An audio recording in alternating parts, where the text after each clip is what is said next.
ఆఖరి అసెంబ్లీకి వస్తే జగన్మోహన్ రెడ్డి గారు ఏమేం చేస్తామనే విషయాన్ని మాట్లాడి అచ్చెన్నాయుడిని గుర్తు తెచ్చుకుంటా ఉన్నా. అట్లాగే గౌరవ డిప్యూటీ స్పీకర్ గారిని గుర్తు తెచ్చుకుంటా ఉన్నా. ఆయన వచ్చి నమస్తే పెడితే చూసి ఆనందపడాలనుకున్నాడు. అధ్యక్ష అని పిలిస్తే సంతోషపడతా అంటే అచ్చెన్నాయుడు గారు పాపం అది ఇంకా నాకు గుర్తుకొస్తా ఉంది. ఇటువంటి దురుద్దేశాలతో దుర్మార్గమైన ఆలోచనలతో మీరు ఉంటారు కాబట్టి చాలా ఇబ్బంది. అనేక అంశాలు మాట్లాడుకోవచ్చు. మీరు మా జిల్లా వరకు మాట్లాడుతూ ఉన్నాం. మా జిల్లా నుంచి ఆర్థిక శాఖ మంత్రి కేశవ్ గారికి ఉన్నాడు మిత్రుడు. నేను నమ్ముతా ఉన్నా కేశవ్కి అంతో ఇంతో జిల్లా పట్ల ప్రేమ ఉంటుందని. హంద్రిని వాడు వెడల్పు చేసి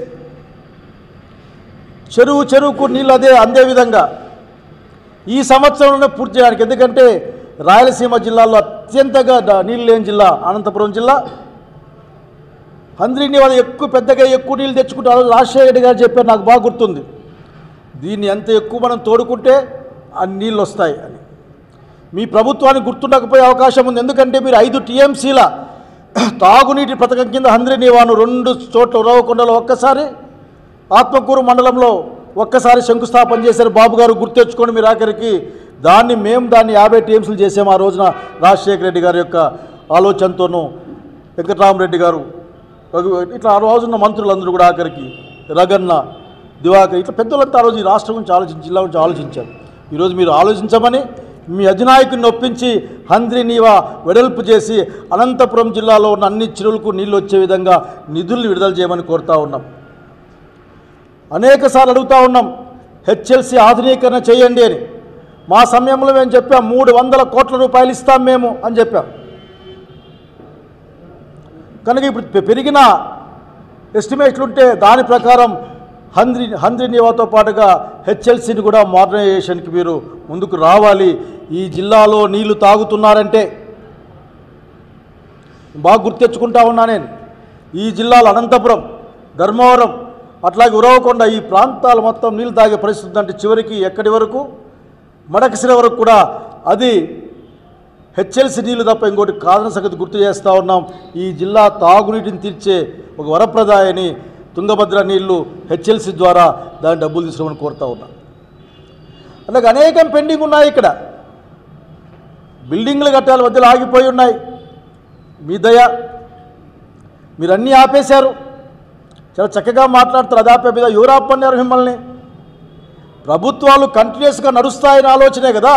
నీ ప్రభుత్వం నా ప్రభుత్వం చేర చోళ పాండ్య ప్రభుత్వాల రాజ్యాల్లాగా ఉంటాయా? ఏమైనా ఇవి ఆంధ్రప్రదేశ్ ప్రభుత్వం, ఇది ప్రజాస్వామ్యబద్ధంగా ఆంధ్రప్రదేశ్లో పరిపాలన సాగాలి. ఏ ప్రభుత్వం ఉన్నా సరే గత ప్రభుత్వంలో ప్రజల కోసం చేసిన పథకాల్లో మీకు నచ్చని అంశం ఉంటే దాన్ని చర్చకు పెట్టాలి, మేధావులతో మాట్లాడాలి, దాన్ని నిజంగా కరెక్ట్ అయితే అమలు చేయాలి, లేకుంటే సరిదిద్దాలి, మరింత మెరుగ్గా ముందుకు పోవాలి. ఇది కదా ప్రభుత్వాలు చేయాల్సిన పని. మళ్ళీ రెవెన్యూ సోర్సులు పెట్టారట, వీళ్ళు మళ్ళీ సర్వేలు చేస్తారట.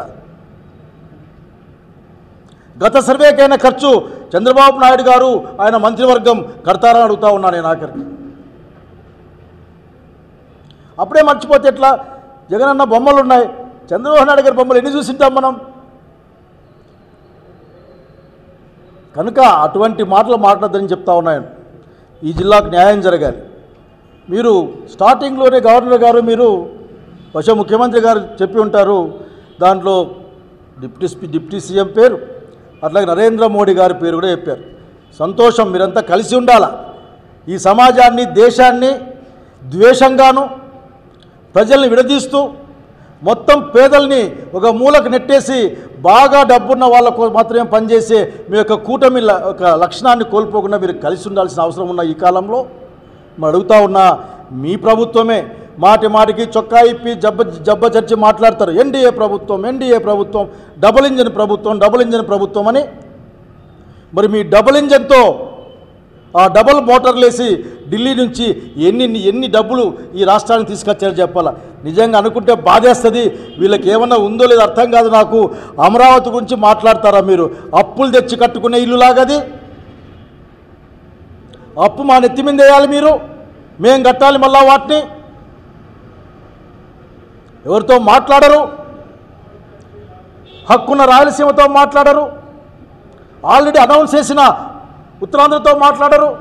మీరు అప్పులే కదా మీరు తెచ్చేది. గ్రాంట్గా రావాల్సిన కేంద్ర ప్రభుత్వం గ్రాంట్గా రావాల్సిన 28,000 కోట్ల రూపాయలు ఎక్కడున్నాయో అడగలేరా మీరు? అట్లాగే మాట్లాడుతూ స్టీల్ ప్లాంట్ గురించి కూడా మీరు మెన్షన్ చేశారు గవర్నర్ గారు. మీతో ఎన్ని సత్యదూరమైన మాటలు మాట్లాడించారు. చంద్రబాబు నాయుడు గారికి వాళ్ళకి ఇది అలవాటు కావచ్చు కాక రాజకీయంగా చెప్పుకోవడం కోసం. గవర్నర్ గారు మీరు ప్రథమ పౌరుడు, నిజమే చెప్పాలి కదా, సత్యమైన విషయాలు చెప్పాలి కదా. 30,000 కోట్ల రూపాయలు స్టీల్ ప్లాంట్కి అప్పుంటే మీరిచ్చిన 14,000 కోట్ల చిల్లర డబ్బులు మీరు ఇస్తే దాన్ని విడతల వారీగా ఇస్తామని చెప్తే అందులో 11,000 అప్పులు కడతామని చెప్తే ఏం మాట్లాడుతూ ఉన్నారు మీరు? ఏమిచ్చామని స్టీల్ ప్లాంట్ గురించి మాట్లాడుతూ ఉన్నారు? స్టీల్ ప్లాంట్ గురించి మీరు మాట్లాడే అర్హత మీకు లేదు. ఈ మాట అన్నందుకు నేను బాధపడతా ఉన్నా. ఎందుకంటే ఇవ్వగలిగిన వాళ్ళు మీరు ఇచ్చే శక్తి ఉన్న వాళ్ళు. ఎందుకంటే మీరు ప్రభుత్వంలో ఉన్నారు. త్రూ గవర్నర్ గారికి ముఖ్యమంత్రి గారి కాబట్టి నేను మాట్లాడుతూ ఉన్నా. గవర్నర్ గారి మా ప్రభుత్వం అంటే చంద్రబాబు నాయుడు గారి ప్రభుత్వమే, ఇక్కడ ఎన్డీఏ ప్రభుత్వమే. దాన్ని క్యాప్టివ్ మైండ్స్ చేయాలి, దాన్ని సెయిల్తో అనుసంధానించాలి. అట్లాగే అప్పుని కొద్ది రోజులు ట్యాక్స్ లేకుండా ఆ ఇన్స్టిట్యూట్ పైన చూడాలి, స్టీల్ ప్లాంట్ పైన. ఇవి చేస్తే కదా స్టీల్ ప్లాంట్ బతికేది. అట్లా కాకుండా ఒక ఆయన చెప్తాడు నేను కష్టపడ్డా తెచ్చా అని. చివరికి ఆ 11,000 14,000 పెట్టి ఇది ఇంకా పనికి రాదని అమ్మే ప్రయత్నం తప్ప దాదాపు 2-3 లక్షల కోట్ల విలువైన భూములే దానికి ఉంటాయి, 28,000 ఎకరాలు దానికి ఉంటాయి. ఇటువంటి అబద్ధం మాటలు. అసలు ఆత్మ లేకుండా మీరు విశాఖపట్నం రైల్వే జోన్ పెట్టారు కదా, పైసలు వచ్చే ఒక్క ఊరు కూడా దాంట్లో లేదు. చివరికి అరకు కూడా దాంట్లో లేదు, నర్సీపట్నం దాంట్లో లేదు. అదేమీ లేకుండా గుంతకల్లు, విజయవాడ ఇటుపక్క వచ్చే రోడ్లు పెడతారా మీరు రైల్వే జోన్ కింద? అంటే చివరికి ఎట్లా సిటీ బస్ లాగా మారిపోయింది. సిటీ బస్ అది చెప్తే బాగుంటుంది. Visakha railway city bus zone, city railway zone పెట్టుకుంటే బాగుంటుంది ప్యాసింజర్లతో. ఎవరిని మోసం చేద్దామని? రాయలసీమ ప్రాంతానికి ఉత్తరాంధ్ర ప్రాంతానికి రావాల్సిన బుందేల్ఖండ్ తరహా ప్యాకేజీలో నుంచి ఏ కొద్దిగానే తెచ్చారా మీరు? మాట్లాడేదేం సాగిలపడి నమస్కారాలు పెట్టుకోవడం తప్ప. మీరు బడ్జెట్ వస్తుంది, మరొకసారి కోరుతా ఉన్నాం మేము, రాయలసీమ నుంచి కూడా కోరుతా ఉన్నాం. ఆ రోజు శ్రీబాగ్ ఉడంబడిక ప్రకారం శ్రీబాగ్ ఉడంబడికలో రాజధాని హైకోర్టు సమానంగా భావించబడ్డాయి. హైకోర్టు కర్నూలుకి ఇచ్చామని గత ప్రభుత్వం జగన్ రెడ్డి గారి నాయకత్వాన ప్రకటించింది. హైకోర్టు, న్యాయ విశ్వవిద్యాలయం, ట్రిబ్యునల్ ఆఫీసులు ఇవన్నీ అక్కడే పెడతామని చెప్పారు. ఆఖరికి మీరు రాగానే కోర్టుకి ఏమిస్తారంటే మేము అక్కడ బెంచ్ పెడతాము. మన న్యాయమూర్తి చెప్పాడు బెంచ్ చెప్పేకి వాళ్ళెవరు, మేము కదా నిర్ణయించాల్సిందే అని చెప్పి ఇంత ఉత్తుత్తి మాటలు మాట్లాడి రాయలసీమ ప్రజానీకాన్ని మోసం చేసే ప్రయత్నం చేస్తూ ఉన్నారు. మీరు మాయ చేసే ప్రయత్నం చేస్తున్నారు. మంచిది కాదు. ఈ సమావేశాల్లోనే మరొక్కసారి కర్నూలులో న్యాయానికి పరంగా ఉన్న హైకోర్టు, పూర్తి స్థాయి హైకోర్టు, అట్లాగే న్యాయ విశ్వవిద్యాలయం, ట్రిబ్యునల్ ఇవన్నీ కూడా అక్కడ తెచ్చి పెట్టాల్సిన బాధ్యత మీ మీదే ఉంది. అడగాల్సిన బాధ్యత ఈ రాయలసీమలో ఉన్న ప్రజాప్రతినిధులకు ఉందని నేను తెలియజేస్తూ ఉన్నాను. మీరు ప్రతిపక్ష నాయకులు లేకుంటే మంచిది అనుకుంటుంటారు మీరు. ఎందుకంటే మిమ్మల్ని అడుగుతాడు, నిలదీస్తాడు. మనం చూసాం కదా మీ అప్పుల లెక్కల్ని అట్లా కడిగేసి రాక జగన్మోహన్ రెడ్డి గారు. మీరు చెప్పే మాటలు ఎంత సత్యదూరంగా ఉంటున్నాయో అందరికీ అర్థమవుతూ ఉంది. రంగయ్య గారు చెప్పారు ఇప్పుడు మీ దగ్గర డబ్బులు లేవని మీరు చెప్పుకుంటే ఎట్లా? మా దగ్గరికి వచ్చినప్పుడు గలగల ఆడించుకొచ్చి వచ్చారు కదా మీరు. మాకు అన్నీ తెలుసు, మీ అప్పులు తెలుసు, విధ్వంసం తెలుసు, అన్నీ తెలుసు. అయినప్పటికీ కూడా నా అనుభవం, నా సామర్థ్యం, నా వయస్సు, అట్లాగే డబుల్ ఇంజన్ నరేంద్ర మోడీ గారు, మా కూటమి, అట్లాగే పవన్ కళ్యాణ్ గారు ఇన్ని మాటలు చెప్పి కదా మా దగ్గరికి వచ్చింది. ఈ రోజున మా సైడ్ ఒక సామెత ఉంది, ఏరు దాటేదాకా ఏటి మల్లన్న, దాటినాక బోడి మల్లన్న అని అంటారని చెప్పి అట్లా మీరు అనే ప్రయత్నం తప్ప ఇంకోటి కాదు. సూపర్ 6ని ఒక్కటే అమలు చేయండి. పెన్షన్ల గురించి మాట్లాడుతూ ఉన్నారు ఎంపీ గారు, ఎక్స్ ఎంపీ గారు. మీ యొక్క పెన్షన్ స్కీమ్లో ఎట్లా తగ్గించాలని మాత్రమే మీరు చూస్తూ ఉన్నారు. ఎట్లా కట్ చేయాలి, దివ్యాంగులకు ఎట్లా కట్ చేయాలి, ముసలి వాళ్ళకి ఎట్లా కట్ చేయాలి, వితంతులకు ఎట్లా కట్ చేయాలి, ఎట్లా తగ్గించాలనే ఆలోచన తప్ప పెంచుదామన్న ఆలోచన మీ దగ్గర లేదు. మేము చూస్తూ ఉన్నాం, జనానికి కూడా అర్థమవుతూ ఉంది. కనుక అన్ని కత్తరింపులు, తగ్గింపులు, లేకుంటే అబద్ధాలు చెప్పే మాటలు తప్ప మాకేం కనపడడం లేదు ఈ రోజున. కనుక అనేక అంశాలు మాట్లాడుకోవచ్చు. మీ దగ్గర రోడ్ల గురించి మాట్లాడతారా, ఏదో కొత్త రోడ్లు వేసినట్లు ప్యాచ్లేసి అసలు ప్రపంచమంతా మా దగ్గర ఉందని చెప్తే ఎట్లా? పైగా మాకు ఇంకో మాట చెప్తారు, 1800 ఎన్ని కిలోమీటర్లు కొత్త రోడ్లు వేయబోతున్నారంట వీళ్ళంతా. అవి ప్రైవేట్లో ఇస్తారట. ఎట్లా వేస్తావంటే వాళ్ళ పీపీపీ మోడ్ అట.